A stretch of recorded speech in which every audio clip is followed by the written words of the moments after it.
Bonjour à tous. Allez, aujourd'hui on parle du mot exceptionnellement.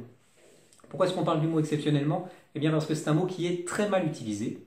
Et il est mal utilisé pour une seule et unique raison. C'est parce que souvent on fait une exception par rapport à notre propre expérience personnelle. Au lieu de faire une exception par rapport à la perception que le client a de sa relation avec l'entreprise. Je m'explique. Si vous faites 19 fois de suite la méthode A, et que la 20e fois vous faites la méthode B. Effectivement, vous vous dites, bah oui, c'est exceptionnel, parce que c'est très rare que j'utilise la méthode B, je ne l'ai fait qu'une seule fois, et donc je vais le dire à mon client. Ah monsieur, pour vous, exceptionnellement, je vais vous faire 10% de remise. Très bien, vous avez l'impression que ça apporte de l'impact au client. Sauf que la réalité, c'est que si le client n'a pas la même expérience que vous, il va, cas numéro 1, ne pas vous croire. Vous achetez une cuisine, le vendeur de cuisine vous dit « Écoutez, monsieur, à titre exceptionnel, je vous fais 10% de remise. » Est-ce que vous y croyez vraiment? Non, vous n'y croyez pas. Mais votre client, il sera peut-être dans la même situation. Il se dira « Oui, bon, c'est un bobard standard, il me dit que c'est exceptionnel, mais ça ne l'est pas. » Du coup, vous avez cru apporter de l'impact à votre exception en l'appuyant, en le montrant au client. « Monsieur, c'est exceptionnel ce que je fais. » Mais votre impact, il est zéro parce que le client n'y croit pas. Cas numéro 2, c'est vraiment une exception.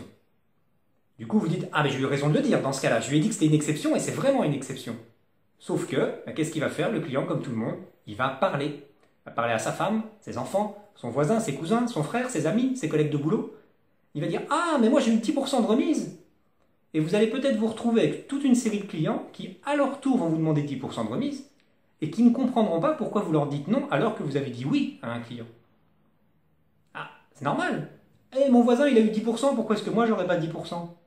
Vous croyez avoir satisfait un client, ce qui est peut-être le cas, je dis bien même peut-être le cas, mais vous allez peut-être vous retrouver avec toute une série de clients qui seront insatisfaits parce qu'ils ne comprendront pas pourquoi lui a le droit à quelque chose et eux n'y ont pas droit.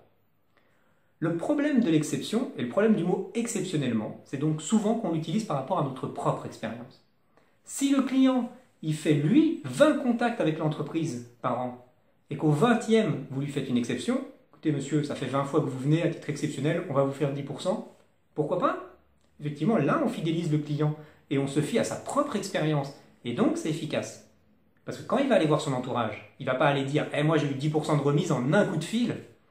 Il va dire « Moi, cette société-là, j'y vais 20 fois par an, et ben, tu sais qu'ils ont récompensé ma fidélité, hein, au bout d'un moment, ils m'ont fait un cadeau. » Et vous passez pour les gentils, la société pour laquelle vous travaillez, elle a d'un coup une bonne image. Ah bah tiens, c'est une société qui récompense ses clients fidèles. C'est plutôt rare. Or, carte de fidélité, c'est plutôt rare, effectivement. Toujours est-il, l'impact est bon pour le client et pour l'entourage. Si le client ne vous contacte qu'une seule fois par an, vous balayez tout de suite toutes les exceptions que vous pourriez faire, parce que le client risque de ne pas les comprendre.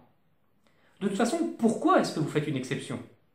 Posez-vous la question, pourquoi est-ce que vous faites des exceptions? Que ce soit dans vos procédures, que ce soit dans vos prix, à partir du moment où vous faites une exception, vous devez vous poser la question, est-ce que je la fais pour le client ou est-ce que je la fais pour moi?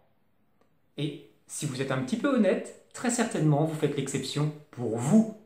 Oui, vous la faites pour vous, pas pour le client. Parce que vous avez peur que le client soit insatisfait, parce que vous avez peur que le client soit mécontent, peut-être même qu'il vous crie dessus parce qu'il est très mécontent. Mais dans tous les cas, cette peur, c'est bien une peur pour vous, ce n'est pas une peur pour le client. Lorsque vous dites « Monsieur, à titre exceptionnel, je fais quelque chose », comme d'habitude, exercice, stoppez-vous un instant, posez-vous la question « Pourquoi je fais l'exception ?» Alors vous pourrez toujours vous cacher derrière la qualité en disant « Ah oui, mais moi j'ai envie que le client soit satisfait ». Mais on a vu dans les deux cas d'avant qu'il n'était pas forcément beaucoup plus satisfait. Au contraire même. Du coup, réfléchissez un peu plus loin, pas en surface. Vous êtes tout seul, n'en parlez pas avec quelqu'un, personne ne va vous juger. Posez-vous juste à vous, en votre fort intérieur, la question « Pour qui est-ce que je fais l'exception? Est-ce que c'est pour le client ou est-ce que c'est pas plutôt pour moi ?» Voilà, c'est l'exercice du jour à faire. Faites-le, vous serez surpris. J'espère que ça va vous apporter quelque chose. Moi, je vous remercie bien sûr d'avoir regardé cette vidéo jusqu'au bout et comme toujours, je vous dis à bientôt.